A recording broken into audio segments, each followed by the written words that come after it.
Namaste, Jai Hind, and welcome to this edition of The Right Stand. I'm Anand Narasimhan. First up, ladies and gentlemen, some good news to share with all of you. India's UPI took center stage, drawing attention and admiration from foreign delegates during the G20 Summit. Ashwini Vaishnav, Union Minister for Electronics and Information Technology, shared a video showing how the world is actually hailing India's unified payment interface. He said India's UPI model is actually fascinating the world. This direct payment also a big sign of Mazboot Bharat. Again, the next part, along with this aspect of the UPI being hailed, is another important development that's happened, and to guard our own borders and our front lines. The Nyoma airfield, the Neshifu tunnel in Nyoma is one of the most strategic airfield, as it is located as close as 30 kilometers from the line of actual control in eastern Ladakh, close to Demchok. And then the Neshifu tunnel, which is a 500-meter long tunnel on the Balipara Chardwar Tawang road in Arunachal Pradesh. That is also now open. 90 other border infrastructure projects kicked off, which included another airfield in West Bengal, 2 helipads, 22 roads and 63 bridges, built at a cost of over 2,900 crores, spread across 11 states and union territories, ladies and gentlemen. Meanwhile, here is a sneak peek on what our delegates who came, the dignitaries, the visiting state heads and their spouses were gifted because and thanking them for their visit to Bharat and to the G20 Summit in Delhi. Argentina President's wife, Marcela Luchetti, was presented with a Banarsi silk stole in a handcrafted ebony jali box made by Kerala artisans. Australia Prime Minister's wife, Kamal Tedbat, was actually gifted a Kashmiri Pashmina stole in a papier-mâché box by Prime Minister Narendra Modi. Brazilian First Lady Rosângela Lula da Silva was also gifted a Kashmiri Pashmina stole in a decorative papier-mâché box, which is again among the renowned crafts of Jammu and Kashmir. The Indonesian First Lady Iriana Joko Widodo was presented an Assam stole made by skilled artisans using muga silk in a kadam wood box. And then you had the Japanese Prime Minister's wife, Yuko Kishida, who was gifted a Kanjivaram stole in a Kadam wood jali box by Prime Minister Narendra Modi. The United Kingdom's First Lady, Akshata Murthy, was presented with a Banarsi stole that has a timeless charm in a Kadam wood box. And Prime Minister Narendra Modi gifted Mauritius First Lady, Kobita Ramdani, with the ikat stole made by artisans of Odisha in a teak wood box. So these were the gifts that were given, and then there is yet another gift for consumers that's coming in from Apple later tonight. Apple to launch the iPhone 15 series, new smartwatches, Series 9 should be launched, and also latest AirPods with the USB charging port. Apple to sell made in India iPhones on launch day for the first time. So yet another feather in the cap. But ladies and gentlemen, we start with the big story first, and that is a stern message that's gone to Justin Trudeau, who's just out of Bharat after a 48-hour delay. But more importantly, ladies and gentlemen, in those 48 hours, all that India was worried of and warned Justin Trudeau have happened on Canadian soil.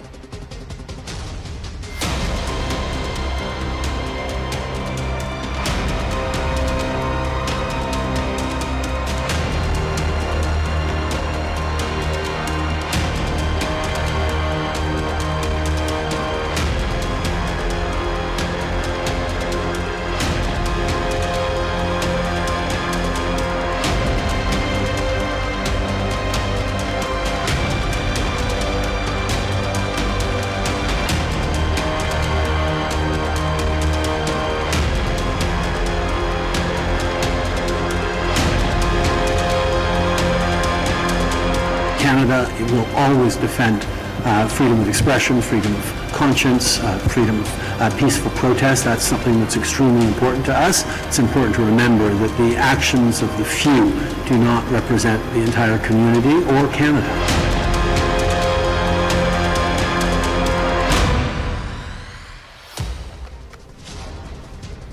Well, let's go straight across to Sanjay Kumar Verma ji. Ambassador Sanjay Kumar Verma is the High Commissioner of India to Canada. Sanjay ji, namaste, Jai Hind. Thank you very, very much for your time. What's the feedback about India hosting the G20, sir? Success of G20 and apt handling by Honorable Prime Minister and his team is highly appreciated in Ottawa and in Canada. The way in which we were able to reach the G20 Delhi Declaration was amazing. People had thought that we will not be able to reach there, but kudos to Team India, which has shown it to the world that it has all it takes to reach such a declaration. Canada has a huge Indian diaspora. So have you received a lot of feedback from people? Are they very happy the way India has projected itself? My WhatsApp is all full with appreciation and congratulations. And not only the Indian diaspora, my ambassadorial colleagues here, they are full of appreciation the way in which we handled various issues on the global platform. We could get all the countries to agree to a longish New Delhi declaration. And they are in awe, actually, as what we have been able to achieve. There was a conversation of a free trade agreement between India and Canada that seems to have been put on the back burner. Is there a reason for that? So just to take you a bit in the history, there was a comprehensive economic partnership agreement which was initiated way back before 2010. But recently we were discussing EPTA, Early Progress Trade Agreement, which is nothing more than an early harvest scheme. We progressed very, very fast. In 13-14 months, we could do 10 rounds of negotiation. So probably it was time to consult the stakeholders more closely. And my sense is that that is why the Canadian side has called for a pause. The International Trade Minister for Canada, Her Excellency Mary Ng, she has already spoken about it. She's been quite excited and she's quite outspoken and very approachable. But because I met her on the sidelines of the Jaipur meet and she was there and there were a lot of positive vibes. Does Canada view Bharat as a friend, a foe, or somewhere in between? Both of us have a strategic partnership between the two of us. Like any other strategic partner, there will be issues on which we see common grounds, where we see convergence. But there will be issues where we'll need to discuss things further in order to seek narrowing of divergence. I know you steer clear of local politics and dynamics, but is there an influence? Is there something happening there? Because Justin Trudeau was very different from how he was the last time around. So please educate us and allow us to understand what's happening there. See, what is there in the leader's mind is very difficult to read, particularly for unholy ambassadors like. I'm sure you know much more than what you're projecting, but he's copped quite a bit of flack in the local media. We're given to understand, Canadian media. His foreign affairs, his foreign policy and his own approach has come for a fair share of criticism from the opposition and even from the media, Canadian media, which largely is good-natured, if I may say that. Like any other large democracy, Canada is also partisan, and therefore on various issues there could be partisan views as well. So therefore that is what the media would cover here. But as far as I understand, Canada as a country is strongly with India, and Canada as a country would continue to have a strategic partnership with India. There was a question about secessionist elements, Khalistani elements operating and getting a free run on Canadian soil. This was put to Prime Minister Trudeau. And he said you cannot broad brush it. Actions of a few cannot be broad brushed over a community and all of Canada. But what's being done? The irritant aspect is, and I think Prime Minister Modi has also raised this, that you're not doing anything about it. See, what Prime Minister Trudeau said has a lot of truth in that. It's a very small handful boisterous elements who would like to harm Canada in the relation at any cost. And they are the ones who are going ahead with spreading lies. They are the ones who are going ahead with so-called protests, so-called referendum. When you count their numbers in the overall population of Canada, they are hardly a drop in the ocean. And therefore, they are very, very small in number. and they have been able to do things that they are doing, but recently when they had crossed the red lines of the Canadian law, actions had been initiated. So you are confident that there will be further action will be taken, because again, just around the time Prime Minister Trudeau touches down, there are calls for a referendum. There are others who are issuing threats against you also, sir, saying you are a representative of PM Modi and the Ottawa consulate should shut down, the High Commissioner should go back, etc. How would you react to all this? These are noises, and these are not happening for the first time in the history of our bilateral relations. So I'll take it with a pinch of salt. I continue with my own interactions with the government, with officials, with the provinces, with my community. And I hope to continue it the same way. Do these elements, like you call them, boisterous and very small drop in the ocean, are they getting more traction, or are they just creating a lot of hype on social media? How would you read this, Sanjay ji? I would say that, earlier the social media was not so much in the eye. So therefore we were missing that element. These days it's the world of social media, and therefore we are noticing them more. But they are frustrated.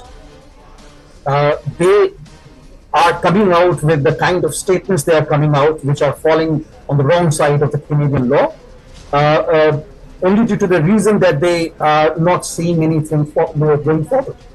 So I would see it in a very different light.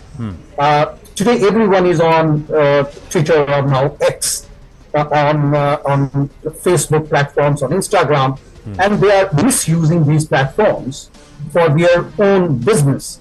And I'm calling this activity business with responsibility, because that is from where these bunch of goons are able to make their money. You've said it's a business dhanda hai unke liye, and they are a bunch of goons. But are you worried that they have got certain amount of political support within Canada? Foreign Minister Jaishankar also alluded about political compulsions. So, see, I'll not like to get into the domestic politics of the country. And they have been threatening, as you know, me and other Indian diplomats here. And I must appreciate that the Canadian government has been able to secure us well.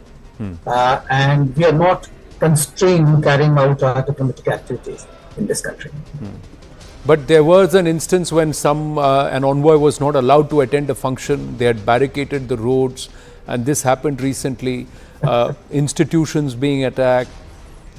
Yeah, it was me. I was going to attend a welcome event in Greater Vancouver area, and I was all ready to go, but all of a sudden I got a message from the security detail that situation is out of control, so please consider not attending.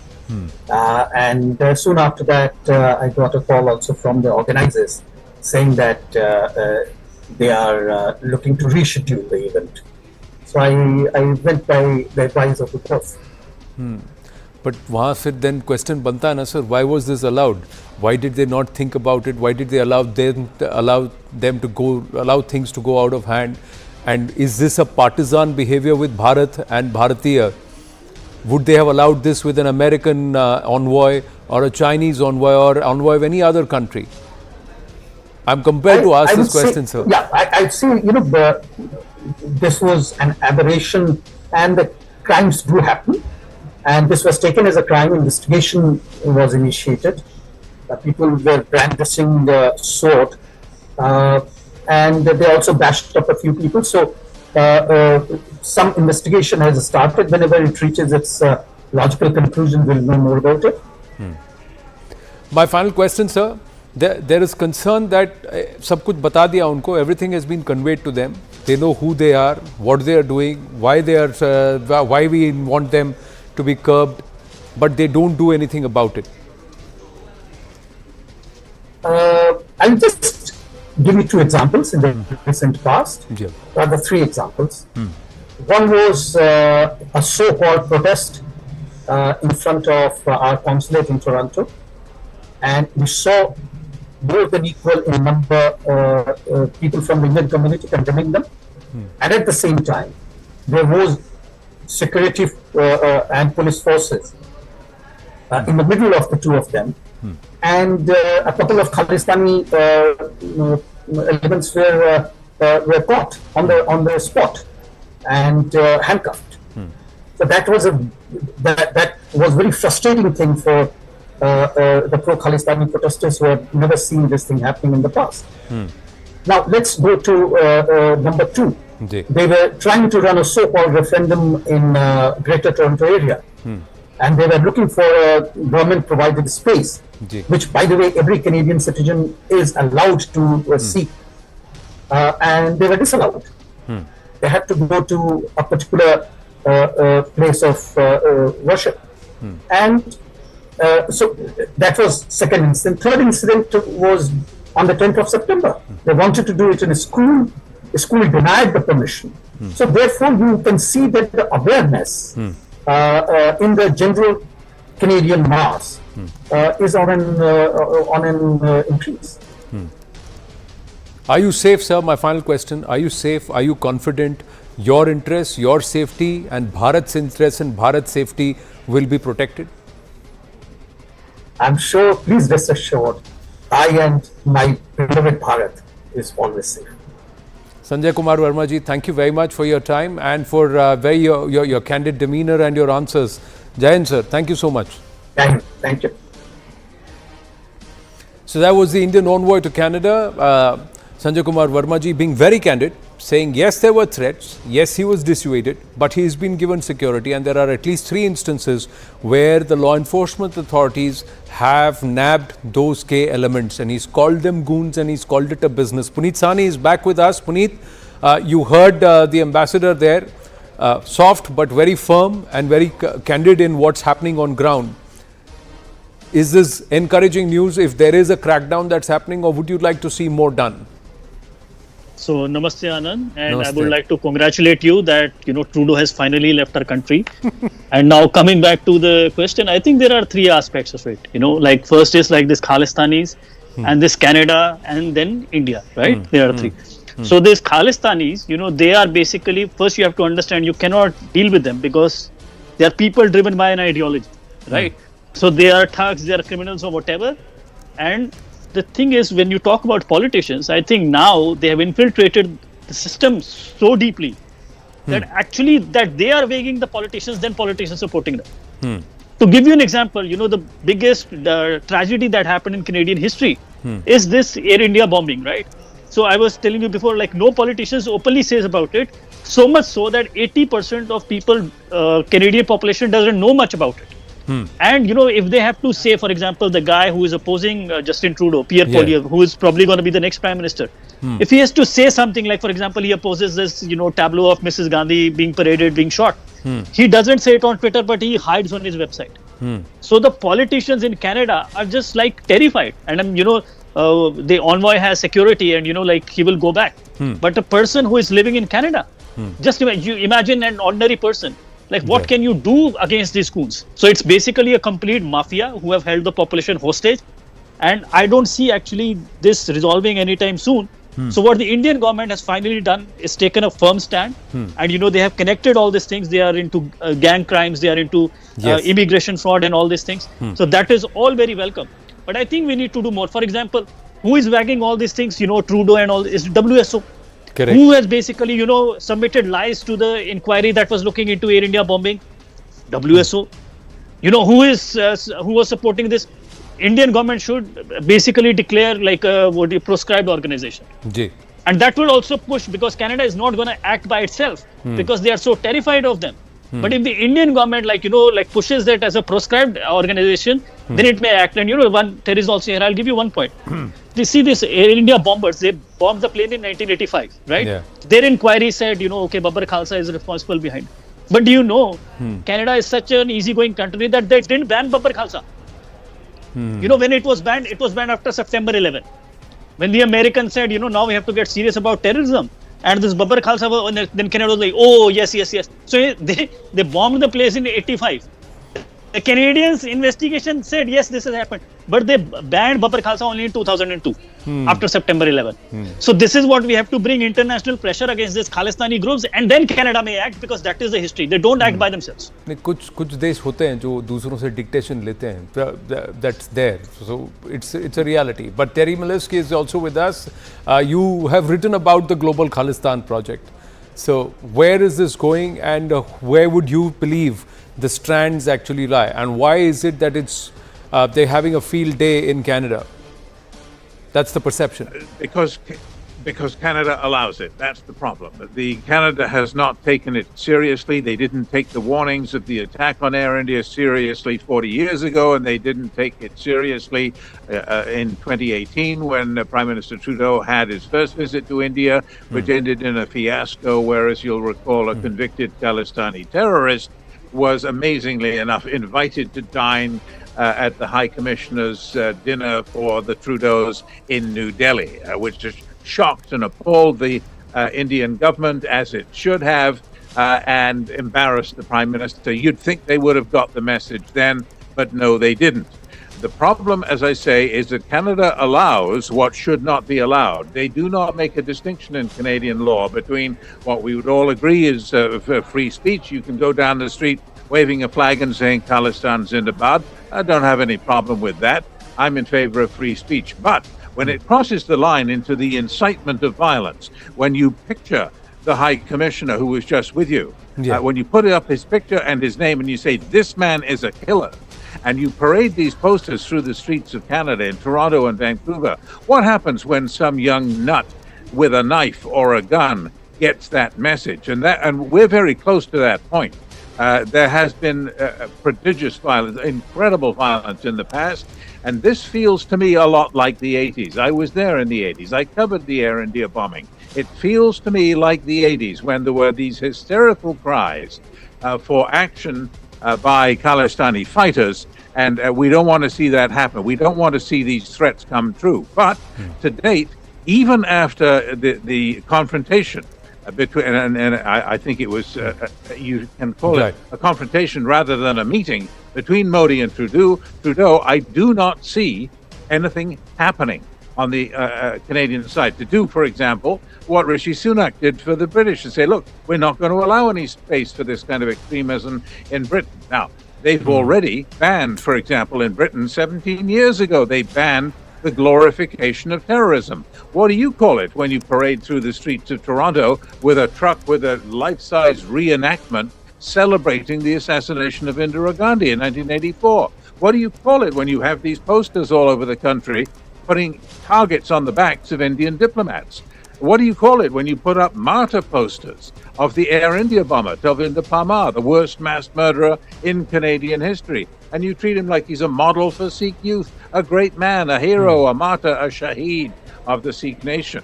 Well, until Canada gets serious about drawing a line, saying that you don't cross that line, where you incite violence, where you glorify terrorism, that's on the other side of the law. Until we do something about that, we're doing nothing.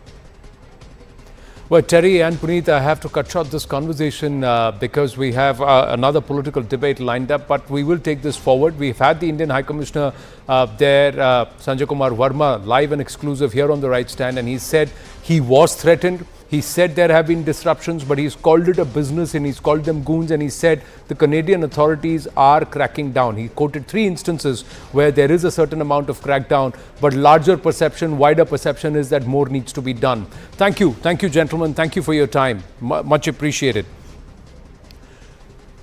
Quickly moving on, drawing the debate closer home, ladies and gentlemen, where the debate over Sanatan Dharma continues to simmer. A day after Udhayanidhi, Stalin likened Sanatan Dharma to malaria, dengue, and said that it needs to be eradicated, not fought but eradicated. The INDIA alliance conveniently distanced itself from the entire road. Now, a video is surfaced of DMK Minister K. Ponmudi, who used the same platform and said that the opposition alliance was formed to eradicate Sanatan Dharma. And even his comments sparked yet another war of words. Meanwhile, the BJP has released a video of DMK Neta Andimuttu Raja, who's linked Sanatan Dharma to HIV and leprosy, and now he's seen saying that Hinduism is a menace not just in India, the world over.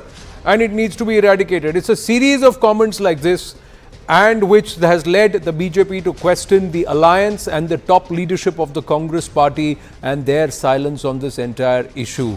Is this all part of a poll strategy, and is this actually going to, does this alliance, does committee of contradictions, does it actually believe that it's going to get them votes? Guru Prakash Paswan, national spokesperson of the BJP, is with us. L. Hanumantaiah, Rajya Sabha MP of the Congress party, is with us. Abhijit Majumdar, consulting editor, First Post, with us. Namaste, Jai Hind, gentlemen. Thank you for your time. Mr. Hanumantaiah, do you really subscribe to the views of the DMK leaders? No, point number one, it is an extreme opinion on Sanatana Dharma without just evaluating what is good, what is bad. But there are good things and there are bad things. The people who have expressed their extreme opinions like Udhayanidhi and Raja, probably they have suffered the worst part of untouchability, the worst part of the religion which has been discriminated on them. The discrimination which has been done on to the people of this country, say about 25% untouchables, who have experienced the horrible untouchability in the country, have probably expressed this kind of opinion. On the other hand, there are people who express Sanatana Dharma is our practice, is our pride and all that. See, there is a truth between these two lines. We have to always go for the truth of the between the lines and understand what is Sanatana Dharma. If you don't understand Sanatana Dharma properly and make a negative comment on that, will not give justice to that. On the other hand, if you just praise the Sanatana Dharma and everything is right, everything is justifiable, everything is for the equality of the human being, if you say so, it is injustice done to the people who have suffered by the Sanatana Dharma, like caste system, like untouchability, like discrimination, which has to be taken into consideration during the practice of the Dharma and during the practice of Sanatana Dharma. So do you want to remove the discrimination, Hanumantaiah ji? My honest opinion on this. Do you want to remove, if you want to remove discrimination, Mr. Hanumantaiah, do you believe there is no discrimination in any of the other faiths? Yes. The Abrahamic faiths have no discrimination No, at all? There is no discrimination in Buddhism? There is no discrimination? Please understand why I am talking about Hinduism, Hindu Dharma, Sanatana Dharma. Please understand, I am an Hindu, I have to talk about my religion. I have to talk about other religions. Mr. A. Raja is the second part. Mr. A. Raja is a baptized Christian, sir. There are reports that some of the other leaders have also embraced Christianity. Then do they have the right to eradicate Sanatan Dharma? Do they have the right to say that, sir? If you are saying you are a Hindu, you can speak about your religion. He has been converted by the discrimination of this Dharma, and now he has become a Christian. So then does he have any right to speak about Sanatan Dharma then? Is it not violative of Article 19? He has the right, according to me, he has the right to speak on. So then you should also have the right to criticize other religions that practice discrimination, who are Pashmanda Muslims. Why are Shias not allowed into Sunni? Ask those questions and then question discrimination everywhere, sir. Why are you deterring from questioning discrimination everywhere else? If the issue is discrimination, my dear, it is his choice. It is his choice to talk about discrimination and to criticize. But he didn't talk about discrimination, did he, sir? Guru Prakash Paswan, was he talking about discrimination, or was he talking about eradicating an entire Sanatan Dharma altogether? Tomorrow he can talk about the discrimination of Christianity. No, Anand, I think... no, sir. Point is, sir, you talk about eradicating discrimination, you talk about the need for samarasta or samabhava or samanvaya, it's fair. But to go after one particular faith or a particular entire theological, philosophical, religious stream, which has lasted for thousands of years, if not more, then while steering clear of all other discrimination in all other faiths. Sir, please tell me, Mr. Hanumantaiah, has Mr. Andimuthu Raja, by your own admission, he is now embraced Christianity. Has he spoken about why there are separate churches for Dalit Christians in Tamil Nadu? 42% of the Christians in Tamil Nadu are Dalits. Why are they called Dalit Christians if there is no discrimination there? Then they should not be called. If they left Sanatan Dharma because of discrimination, they are still being discriminated against. You are defeating your own argument, sir. No, my dear, please. My dear, please understand, I am talking about the same discrimination in the different religions, which Andimuttu Raja has selected Sanatana Dharma today. Why has he Tomorrow selected, may sir? speak about Why is he not selecting the religion that he's adopted No, now? that he Why has is he to not answer. saying that we need to That correct he has what is to wrong answer. there? Probably. Fair questions to ask. If you want to go after Probably discrimination, he is- please go after discrimination across the board. Guru Prakash Paswan. 1 minute, sir. Hanumantayaji, please yield. When Guru he Prakash talks Paswan. about Guru Prakash Sanatana Paswan. The fight is against discrimination. The Anand, you fight must is against understand elitism. No, Anand, we must understand that there is a whole effort, there is a project to liken Sanatan Dharma is equal to caste discrimination. I want to ask the Congress member of Parliament, your parents named you Hanumantayya. Your name has a Hanuman in it. If you have a problem with Sanatan Dharma, why don't you remove the name Hanuman from your name, sir? You cannot, because the country is rooted, the civilization is rooted in the name of Sanatan Dharma. Anand, what irks me, the fundamental problem is that there are theories, there are interpretation. The Sanatan is different in North, the Sanatan is different in South. If that is the case, then why an Adi Shankaracharya, who was born in Kerala, is building mathas across the 4 directions in the country? And listen to the other extreme. Some of the commentators have said, even Ambedkar said, this is the problem. The selective quoting of Ambedkar. Ambedkar also said that I consider Shri Ramanujacharya as my guru, the paragon of Sanatan Dharma. And DMK of all the political party, DMK of all the political establishment has zero locus standi to speak on caste structure. There is a caste structure within the DMK. Who will be the DMK president? One family. The seat is reserved for one family. There are no other people. There are no other competent people. If the DMK is in power in Tamil Nadu, the seat of chief minister is reserved.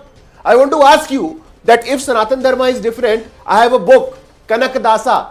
Kanak Das came from lower caste. Kanak Das is not an upper caste Hindu. But what he has written for Sanatan Dharma, I want to read for you, sir. He has said, O Lord of Lords, destroyer of Ravan, family deity of Raghu lineage, enemy of demons, kindly protect us forever. Who is the Sant Kanak Dasa? You tell me, Ramayana, who authored Ramayana? Maharshi Valmiki. What caste did Maharshi Valmiki belong to? You tell me today. Mahabharat, Maharshi Vedvyas. What caste did Maharshi Vedvyas belong to? You cannot selectively do it, sir. The only whole and sole purpose of DMK is to do politics of fault line. 16. And Anand, we must understand that the Congress's silence is very telling. It's the Congress's approval. Sonia Gandhi, madam, hasn't spoken a word. Rahul Gandhi hasn't spoken a word. Priyanka Gandhi hasn't spoken a word. I was listening to Mr. Rahul Gandhi. Mr. Rahul Gandhi said in Sciences Po University in France that there are no place for people from lower caste. But the reality is, when for the first time in the history of our country, we had a woman from the Adivasi community reaching the highest constitutional office in the country, it was the leaders from Rahul Gandhi's own party who insulted her on a daily basis. I want to ask Mr. L. Hanumantayya today, what is inclusion according to you? What is social justice according to you? If you have any facts, if you have any logic, I throw an open challenge to you tonight. Please come and discuss. Who is Kabir? What caste did Kabir belong to? What caste did Sant Ravidas belong to? I want to ask you tonight. Please don't liken Sanatan Dharma is equal to caste discrimination. We agree caste is a problem. And caste is a problem because of people like you. 1 minute. Because of no, but sir, casteism, like elitism, like groupism, sectarianism is a problem across faith, not just one grouping. So then you hold on everybody. And point is, sir, those who have been weaned away from Sanatan into another faith, they are still discriminated against there. So those who go there should actually raise voices there. Mr. Hanumantayya, please respond, and then Abhijit Majumdar. Yes. My friend just now expressed the opinion of Kanakadasa. I think Kanakadasa stands for the discrimination in the Sanatana Dharma. His books, which are written by him, stand for Sanatan Dharma. Don't misinterpret Kanakadasa. Always represent. He has written it, sir. Don't misquote Kanakadasa. Don't misquote Kanakadasa. He has written it. Don't misinterpret. You have not read probably I will not allow this lie to happen on national television. You have not read original writings. I am reading from I his have book. all the original writings of Kanakadasa. This is his original writing, sir. Tell you. That is Stop number one. misinterpreting, sir. Number two, I cannot allow Mr. this to happen. Ravidas, I have this book Mr. in front Kabir, of me of Kanakadasa. they never represent You have no Sanatana right to speak Dharma. on Kanakadasa. Please understand this. Ravidas is. This is cannot what is he Ravidas representing? cannot What else is No, he but who are you to Sanatana decide? Dharma. Sir, What who are you to decide? Who can? represent You are no. Sanatana That's the Dharma. beauty of Sanatan No, Dharma, sir. that is That the nobody reason can of decide. representing. Nobody is a custodian of it, and nobody can decide it. Reading Abhijit some- Majumdar, is this being done with a deliberate design? And the other part is, sir, should some of these people be taken to court for disrespecting a religion and absolute hate speech under Article 19? Freedom of speech does not allow you to go ahead and deride another religion, especially when you no longer practice that faith. And they are talking about eradicating not the ills in a particular faith or a form of life or a way of life, but eradicating it altogether. Abhijit Majumdar. Anand, Bharat is probably the only land where the minorities call for the extermination of the majority absolutely brazenly, openly, publicly. And the majority pleads that there should be no conversion, there should be an anti-conversion law. I mean, this is nowhere in the world this kind of thing happens. So you see, Bharat is constantly, systematically under attack. And how the glue of Bharat, that is Sanatan Dharma, is constantly under attack. Because that binds India, that is Bharat. Whether you're Hindu, Muslim, Christian, Sikh, Jain, Parsi, it is the cultural glue that binds Bharat. From what binds Manipur to Karnataka or Bengal to Kerala, it is, or Kashmir to Kanyakumari, it is Sanatan Dharma, which has constantly reinvented itself, which constantly, which believes that God resides in everybody, which constantly reforms itself, which throws out the elements, the impurities, the evil that creeps into it. So, the only way to break India is to break Sanatan Dharma, attack Sanatan Dharma, and I'm sorry to say this India alliance has been behaving like a Break India alliance. Look at the behavior and the actions of the first word of that alliance is inclusive, and everything that's being spoken about is non-inclusive. That's where the larger question is, that why some of the tallest leaders of this alliance are steering clear of forming a comment or clearing or openly saying that no, we reject this outright. We've got news coming through. I have to go quickly across to that. Big development this, ladies and gentlemen, a confirmation of CNN News 18 news report by former Prime Minister Shehbaz Sharif himself that his brother Nawaz Sharif will return to Pakistan on the 21st of October. The PMLN is in a huddle in London, and sources have revealed to News 18 that general elections in Pakistan are likely to be held in late January 2024. Just last week, we had reported that Nawaz Sharif will return to Pakistan in mid-October. Now Shehbaz Sharif now confirming that around 21st October is when Nawaz Sharif will touch down back in Pakistan. इंशाअल्लाह 21 अक्टूबर को मियां नवाज शरीफ पाकिस्तान तशरीफ ला रहे हैं और पूरा पाकिस्तान उनका फकीदुल मिसाल इस्तकबाल करेगा। लाहौर में Yet another period of churn within the Pakistan polity and politics. Interesting times ahead in the neighborhood. We're going to take a very short break. When we come back, we're in conversation with the founder and global chairperson of the World Hindu Federation, Swami Vijnananand, on Sanatan Dharma, on Bharat, and of course the World Hindu Congress. Stay with us.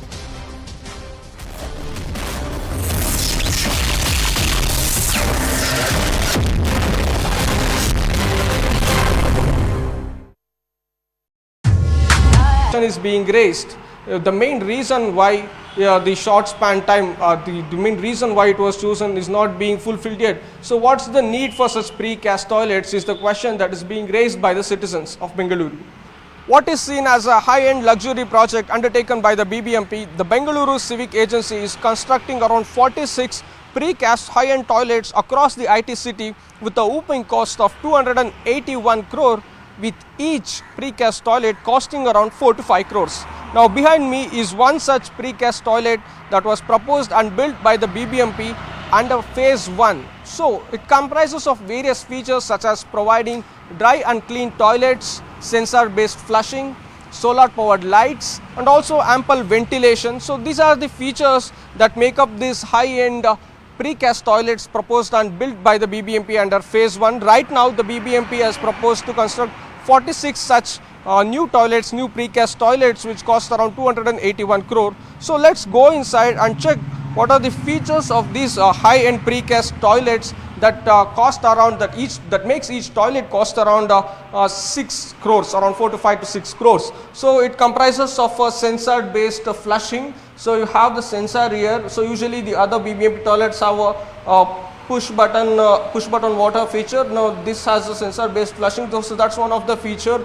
And the phase 2 of this particular high end precast toilet comprises of water saving taps, but this is built under phase 1 and it's not in a good condition, not maintained in a good condition. The BBMP says that in the second phase, the high-end precast toilets comprise of water-saving tap fixtures, and this is a particular precast toilet is also said to be solar-powered. You have the solar-powered lights that are fixated there, and what the BBMP claims is also that it provides ample amount of ventilation. It doesn't look like it has a ample amount of ventilation here, except the fact that there are just 2 to 3 glass windows that have been placed here. So these are the features. Now this particular precast toilet is being built under the phase 1.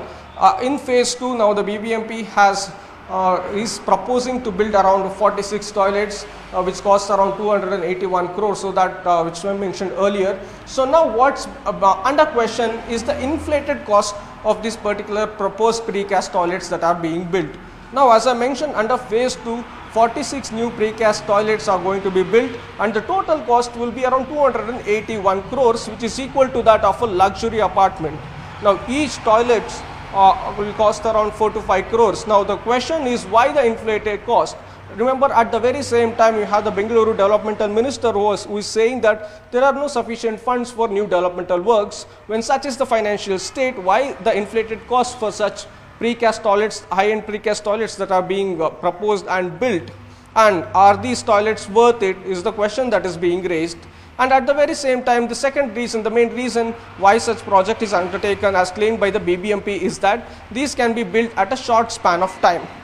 Now if you take a look at the phase 1 that was being built, around only 10 toilets, precast toilets were constructed out of the 25 proposed toilets, and it took around 2 years for them. It was started in the March 2021 and is not yet complete, and now they have proposed 46 new precast toilets. If it doesn't complete this particular 46 new toilets in the stipulated time, once again the question is being raised. The main reason why the short span time, the main reason why it was chosen is not being fulfilled yet. So what's the need for such precast toilets is the question that is being raised by the citizens of Bengaluru. What is seen as a high-end luxury project undertaken by the BBMP, the Bengaluru Civic Agency is constructing around 46 precast high-end toilets across the IT city with a whopping cost of 281 crore, with each precast toilet costing around 4 to 5 crores.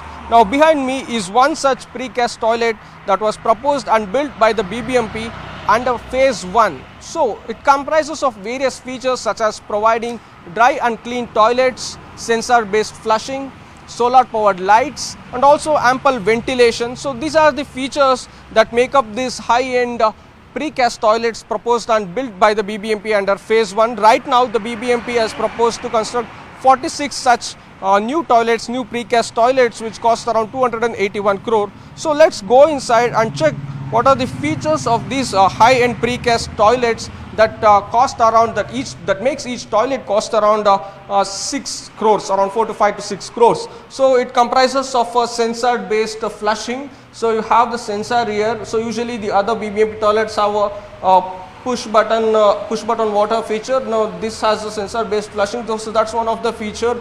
And the phase 2 of this particular high-end precast toilet comprises of water saving taps, but this is built under phase 1 and it's not in a good condition, not maintained in a good condition. The BBMP says that In the second phase, the high-end precast toilets comprise of water-saving tap fixtures, and this is a particular precast toilet is also said to be solar-powered. You have the solar-powered lights that are fixated there, and what the BBMP claims is also that it provides ample amount of ventilation. It doesn't look like it has a ample amount of ventilation here, except the fact that there are just 2 to 3 glass windows that have been placed here. So these are the features. Now this particular precast toilet is being built under the phase 1. In phase 2, now the BBMP is proposing to build around 46 toilets, which cost around 281 crores. So that which means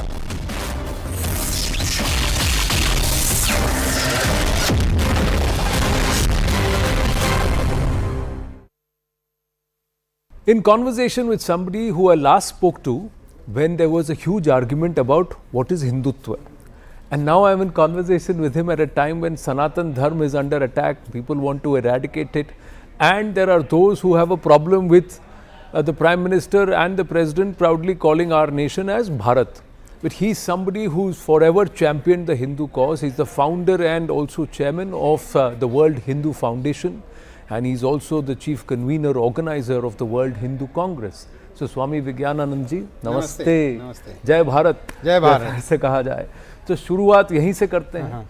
ये जो सनातन धर्म को eradicate करने वाली बात छिड़ रही है और कहा जा रहा है कि सारे फसाद की जड़ ये सनातन धर्म है, इसको आप कैसे देखते हैं? How do you see it sir? देखो क्या है, जो DMK की आज जो पार्टी है और इसके जो जूनियर स्टालिन, सीनियर स्टालिन, इसको ग्रैंडफादर करुणानिधि, हाँ उन लोगों के भी जो इसको फादर जिसको रामास्वामी है, ईवी रामास्वामी, जो DK और उसके पहले जस्टिस, ये सभी लोग जो है ना सब क्रिश्चियन फ्रंट हैं, है ना। बाहर से एज ए DMK फ्रंट है, लेकिन they are all mask face of the Christian movement, evangelical group जो हिंदू धर्म को, सनातन धर्म को डिस्ट्रॉय करके कन्वर्ट करना चाहते हैं। ये इनका मेन पर्पस है ना। ये और अभी क्या मुद्दा क्या है, इनकी क्षमता नहीं है सनातन धर्म को डिस्ट्रॉय करने के लिए, लेकिन क्या है, अन्नामलई जो है ना काफ़ी समय से इनका करप्शन रेगुलरली कंटिन्यूसली एक्सपोज कर रहा है। तो अब उससे अन्नामलई का अटैक इतना सीवियर और हार्ड है कि उससे डिफ्लेक्ट करने के लिए, अटेंशन को डाइवर्ट करने के लिए सनातन धर्म पर अटैक कर रहे हैं, जिससे कि ये इमोशनली जो हर समय इमोशनली लोगों को भड़का सके, है ना। और मेरा कहना कि इस तरह की बकवास करेंगे ना तो वो खुद ही खत्म हो जाएंगे ना। ये उनका सुसाइडल स्टेप है, मुझे लगता है कि वो सुसाइडल मोड में जा रहे हैं। But to do it from a platform जहाँ इनके आइडियोलॉग वीरमणि खड़े होकर बोलते हैं, फिर Udhayanidhi Stalin issues a statement, K Ponmudi कहते हैं कि सिर्फ DMK का पोजीशन नहीं है, ये जो पूरा गठबंधन बना है विपक्ष का, इसमें से कई सारे हैं जो कि इसके साथ हैं कि सनातन धर्म को डिसमेंटल करना है। फिर कांग्रेस से कोई आवाज़ कहती है कि सनातन धर्म और BJP बराबर ही है, तो इनको हम डिसमेंटल करना चाहते हैं। ऐसा है, अमेरिका में भी देखो 3 साल पहले डिसमेंटल हिंदुत्व कॉन्फ्रेंस उन्होंने करने की कोशिश की, है ना। और जो एकेडमिक्स लोगों ने करने की कोशिश की, अल्टीमेटली वो एक्सपोज्ड हो गए ना। हम लोगों ने चैलेंज किया। और उसी अमेरिका में जहां हिंदुत्व को डिसमेंटल करने की बात करते थे, हिंदुत्व के नाम पर वो हिंदू धर्म को डिसमेंटल करने की बात करते थे, उसी अमेरिका में अब हर लगभग सितंबर अक्टूबर जो है ना, मैं अगले महीने वहां जा रहा हूं ना, Hindu heritage month officially celebrate किया जा रहा है, गवर्नमेंट के द्वारा सेलिब्रेट किया हो जा रहा है। यहाँ तक कनाडा में नवंबर को हिंदू हेरिटेज मंथ डिक्लेयर कर दिया। आप सोचो अक्टूबर नवंबर अब कंप्लीटली अमेरिका, नॉर्थ अमेरिका में हिंदू हेरिटेज मंथ के रूप में सेलिब्रेट किया जाएगा। इसलिए ये जितना हिंदुत्व के ऊपर, हिंदू धर्म के ऊपर, सनातन धर्म के ऊपर अटैक करेंगे ना, ये उनके ऊपर ही ज़्यादा हैवी पड़ेगा। और अगर ये जो सो कॉल्ड INDIA जो अलायंस की बात करते हैं, अगर वो सब हिंदुत्व की और सनातन धर्म के विरुद्ध बात करते हैं, हिंदुत्व की विरुद्ध बात करते हैं, हिंदू धर्म की बात कर रहे थे, तो ये पब्लिक को जो है ना अगले 2024 में इलेक्शन आ रहा है, उनको अच्छा लेसन देना चाहिए। मैं आपको बता रहा हूँ, हम लोग जब छोटे बच्चे थे तो हमारी माँ एक कहानी सुना है करती थी जी, कि एक दैत्य हुआ करता था, वो बहुत ब्रूटल था, वो सबको मार रहा था, वो किसी से मर नहीं रहा था। तो वहाँ का राजकुमार जो है एक साधु के पास गया कि इसको कैसे नष्ट करें इस दैत्य को। तो साधु ने कहा कि जिसको गांव में कहावत है ना, कहानी सुनते हैं कि 7 समंदर पार एक पेड़ है, टापू है, उसको पेड़ है, पेड़ के अंदर चिड़िया, उसके अंदर इसका प्राण है। प्राण है। तो राजकुमार वो जाकर चिड़िया को पकड़ करके मारता है तो दैट मरता है। तो वैसे ही ये सारे जो INDIA सो कॉल्ड अलायंस है, अनहोली अलायंस है, इनका अगला जो सारा अमृत कुंभ है ना, नाभि है ना, उसको हिंदू समाज को 80% हिंदू समाज को यूनाइटेड होकर इनको बुरी तरह से भुलुंडी जिसको करने बर्बाद कर देना चाहिए, इनको वोट ही नहीं देना चाहिए। तब इनको पता चलेगा कि सनातन धर्म से लड़ने का क्या रिजल्ट होता है। But do you really feel that Sanatan Dharma is so vicious? Do you believe that why is there so much of traction? ये लोग भी तो आपने कहा थे कि पॉलिटिकल है, ध्यान भटकाने का तरीका है, जैसे जो भी आपका आर्ग्यूमेंट हो, there has to be some purchase on ground for them to do it. No, कोई भी पॉलिटिकल आदमी अगर ग्राउंड पर उसको इसका ट्रैक्शन नहीं मिल रहा है तो ऐसा क्यों करेगा? तो clearly there are people who believe that Sanatan is bad.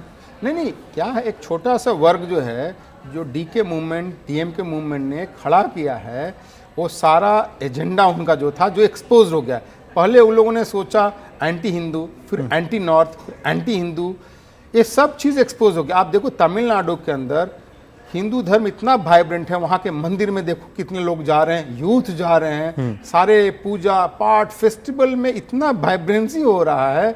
अब ये सारा चीज़ उनको लग रहा था कि अब तक जो 50, 60, 70 सालों में जो काम किया उसका कोई असर नहीं हो रहा, तो उसी चीज को रीएम्फेसाइज करने के लिए कि अटैक तेजी से कर रहे हैं, लेकिन वो सफल नहीं होगा। अब लोग, जनता पढ़ी लिखी है, यूथ पढ़ा लिखा हुआ, इसको स्वीकार नहीं करेगा। और सारा जो पुराना चीज है ना, अब चलने वाला नहीं है। उस जमाने में तो उन्होंने बेवकूफ बना करके चलाया है ना, अब वो सब चीज चलने वाला नहीं है।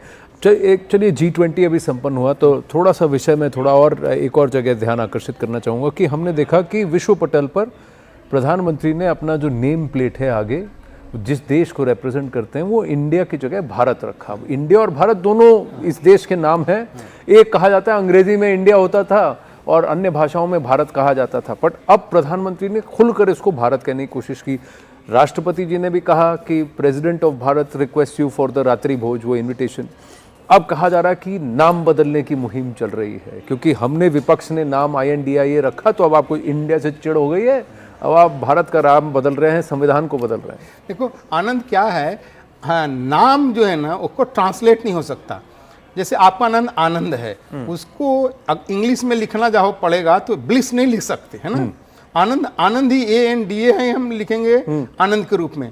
तो हम वर्ल्ड हिंदू कांग्रेस में, वर्ल्ड हिंदू इकोनॉमिक फोरम में, हिंदू एजुकेशन बोर्ड में, वर्ल्ड हिंदू डेमोक्रेटिक फोरम में, वर्ल्ड एसोसिएशन हिंदू एकेडमिशियन में, हिंदू मेन फोरम में, Hindu students youth network, Hindu organisation temple and association forum, और सब मिला के world Hindu foundation, world Hindu congress का शुरू से टर्म्स ऑफ रेफरेंस रहा है। हम तो यूज ही करते थे, विदेश में भी कहते थे कि हम इंडिया वर्ड नहीं यूज करेंगे, हम भारत करेंगे। हम हिंदुइज्म वर्ड नहीं यूज करते थे, हिंदू धर्मा यूज करते थे।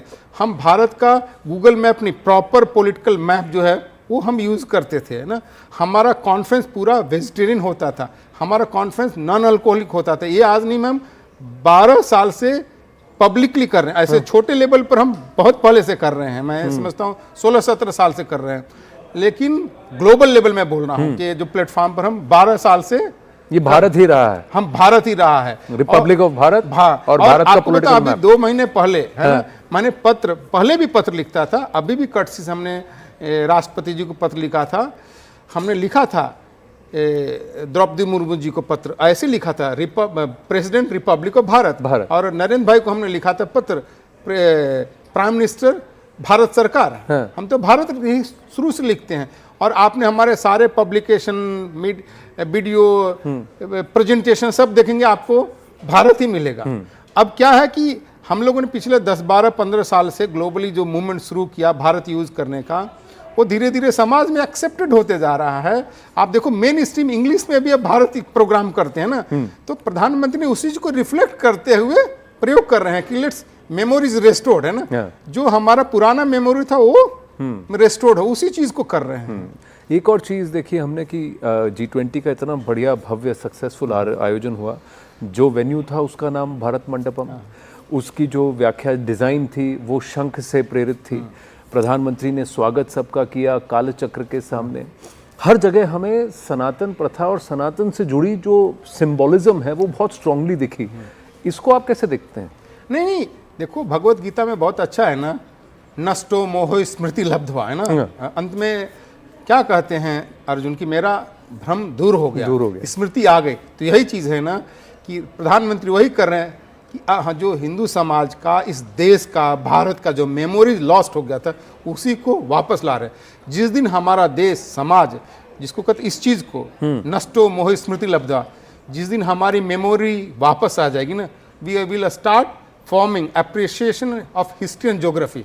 ये जिस दिन हमारे लोग अपने हिस्ट्री ज्योग्राफी का अप्रिसिएशन है ना करने लगेंगे, उस दिन हमारा रियल सेंस में नेशन बिल्डिंग का फाउंडेशन मजबूत हो जाएगा और हमारा रियली डेवलपमेंट ग्रोथ बड़ा होगा। ब्रिटेन के प्राइम मिनिस्टर जो हैं वो अक्षरधाम आते हैं और कहते हैं मैं तो गर्व से कह रहा हूं कि मैं हिंदू हूं। इसको आप कैसे देख रहे हैं? Is this a growing global movement where people are accepting the Hindu way of life? यही चीज़ तो मैं देखो हम शुरू से कह रहे हैं कि भाई हम जो वर्ल्ड हिंदू डेमोक्रेटिक फोरम के माध्यम से हम जो political activity across the world कहते हैं कि देखो हमारे पॉलिटिशियन को, हम यंग लोगों को पहले तो हम यंग लोगों को बोलते हैं कि देखो दुनिया भर में पॉलिटिकल प्रोसेस में आप लोग को पार्टिसिपेट करने, केवल डॉक्टर इंजीनियर बनने से काम नहीं चलेगा, आपको पॉलिटिकल प्रोसेस में पार्टिसिपेट करना चाहिए, आपको एमएलए, एमपी, काउंसलर, डिप्लोमेट बनना चाहिए। और ये मूवमेंट हमने पिछले काफ़ी समय से चलाया, तो उसका असर हो गया कि पहले तो धीरे धीरे सब जगह बनने लगे, MLA, MP, minister, prime minister, deputy prime minister, vice president, president बनने लगे हैं। इवन द वेस्टर्न वर्ल्ड में भी होने लगा है, मेयर बनने लगे हैं, डिप्लोमेट बनने लगे। दूसरा चीज़ हमने कहा आपको अपनी आइडेंटिटी पर प्राउड होना चाहिए ना, कि आप जो हैं उसको छुपाओ नहीं। उससे क्या होगी कि दुनिया में अल्टीमेटली अगर ईट ब्रीड एंड स्लीप तो जानवर भी करता है ना, आप आइडेंटिटी के साथ खड़े होते हैं तो आपको भी रेस्पेक्ट मिला, जिस समाज को आप रिप्रेजेंट करते हैं उसको भी रेस्पेक्ट मिलेगा, और अल्टीमेटली हमारा समाज दुनिया में कंट्रीब्यूट करने वाला है। हिंदू समाज क्या है? पीस लविंग, को एग्जिस्टिंग, कंट्रीब्यूटिंग कम्युनिटी। हमने कभी टेररिस्ट नहीं पैदा किए, हमने कहीं टेररिस्ट एक्सपोर्ट नहीं किए, हमारे लोगों ने रॉकेट लॉन्चर लेके किसी बिल्डिंग को ब्लोइंग नहीं किया ना। तो आप हिंदू के रूप में दुनिया में कंटेम्प्रेरी काम करेंगे तो आपकी आइडेंटिटी भी रेस्पेक्ट होगी, आप जिस समाज को रिप्रेजेंट करते हैं वो भी रिफ्लेक्ट होगी। भगवत गीता में अर्जुन 16वें अध्याय में कृष्ण को प्रिजर्वर ऑफ सनातन रिलीजन कहते हैं, इटर्नल रिलीजन, सनातन रिलीजन। कृष्ण कहते हैं कि देखिए इसमें सबको समभाव से आप देखिए, आप अपना काम कीजिए, और इसके जो 6 पिलर्स हैं और 26 वर्चूज हैं उसको भी वो डिस्क्राइब करते हैं। तो देखा जाए तो Hindu way of life inclusive होना चाहिए, लेकिन परसेप्शन ये है कि world Hindu foundation, BJP, Vishwa Hindu Parishad, these are all organisations which are fascist, which are fundamentalist. आप फंडामेंटलिस्ट ब्रीड कर रहे हैं, हाउ डू यू रिस्पॉन्ड? नहीं, देखो क्या है कि ये सारा जो एजेंडा है ना, एक वेस्टेड इंटरेस्ट जो एकेडमिया है, जो क्रिश्चियन सपोर्टेड है, इस्लामिस्ट सपोर्टेड है एंड ए मार्क्सिस्ट सपोर्टेड है, ये तीन तो आपस में लड़ते रहते हैं, लेकिन ये तीनों हमारे विरुद्ध में एक हो जाते हैं। उनका क्या है कि ये उनका अनफिनिश्ड बिजनेस है कि क्रिश्चियनिटी दुनिया में गया, साउथ अमेरिका में गया, यूरोप में गया, सब अफ्रीका में गया, वहाँ की इंडिजिनस कल्चर ट्रेडिशन को डिस्ट्रॉय करके क्रिश्चियनिटी इम्पोज कर दिया। इस्लाम मिडिल ईस्ट में खड़ा हुआ तो वहाँ का Mesopotamian civilisation, Babylonian civilisation, Egyptian civilisation को खत्म कर दिया ना, वो नष्ट हो गए। इन दोनों ने मिलकर हमसे 2300 साल तक लड़े हम लोग ना, लगभग आप देखो यूरोप से, ग्रीक से लड़ते रहे ना, ग्रीक, सीथियन, पार्थियन, कुषाण, शक, हूण है ना, फिर हम लोग अरब, तुर्क है ना, मुगल, फिर उसके बाद देखो पुर्तगीज, डच, फ्रेंच, ब्रिटिश, सबसे लड़े है ना। इन सब लड़ने के बाद भी अभी भी हम 1/6 ऑफ द ग्लोबल पॉपुलेशन है, तो ये उनका फ्रस्ट्रेशन है कि ये कैसे बच गए ना, तो ये उनका अनफिनिश्ड बिजनेस है। तो उनको लगता है कि इनका सबसे बड़ा स्ट्रॉन्ग जो है ना आइडेंटिटी है, और आइडेंटिटी को स्ट्रॉन्ग करने वाले सारे संगठन हैं, तो इन पर अटैक करो। अगर इनको अटैक करोगे, इनको कमजोर कर दोगे तो सारा बिखर जाएगा, लेकिन ऐसा होने वाला नहीं है। There is a larger acceptance amongst people to understand the Hindu way of life, read our scriptures, our philosophy, etc. Do you see that happening closer home? Bharat में हो रहा है? आपको बता रहा हूँ, एक बार मैं इंग्लैंड के इंपीरियल कॉलेज में एक बड़े प्रोफेसर के साथ मैं चर्चा कर रहा था, वाइट माने ब्रिटिश प्रोफेसर से। मैंने कहा भाई आप लोग हिंदुओं को हमारा इतना विरोध क्यों करते हो? तो उन्होंने क्या कहा, बड़े सटल आंसर दिया है ना। उन्होंने बोला देखो हम लोग माने we British, we are not afraid of Islam but we are afraid of Muslims. वो बोलते देखो हमारे लोग इस्लाम से अट्रैक्टेड नहीं है, लेकिन मुस्लिम से हम डरते हैं, क्योंकि हर जगह दंगा फसाद करते हैं, माफियागिरी करते हैं, गंदगी करते हैं, बदमाशी करते हैं, सब चीज़ करते हैं, इसलिए हम उनसे डरते हैं। फिर कहता है we are not afraid of Hindu, यानी देखो कंट्रास्ट है, वहाँ मुसलमान से डरते हैं, हिंदू से डरते नहीं हैं, वहाँ इस्लाम से नहीं डरते, फिर कहते we are afraid of Hinduism. ऐसी उसमें हिंदुइज्म वर्ड यूज हिंदू किया। धर्म, हाँ। हिंदू धर्म जिसको हम हिंदू धर्म कहते हैं कि मैं उसी का वर्ड कोट कर रहा हाँ जी। हूँ।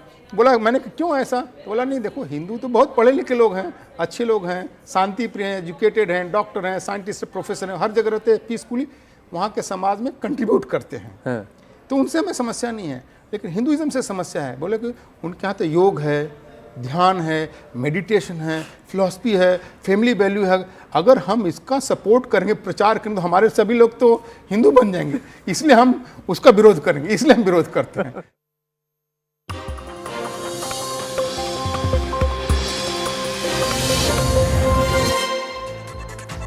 Good evening, this is Brass Tacks. I'm Zakir Jacob. The Delhi G20 is being hailed as a resounding success. Now, if you were to strip away all the hype and hoopla, and if you were to look at it simply as a student of foreign policy, there are three big things that stand out, three big takeaways.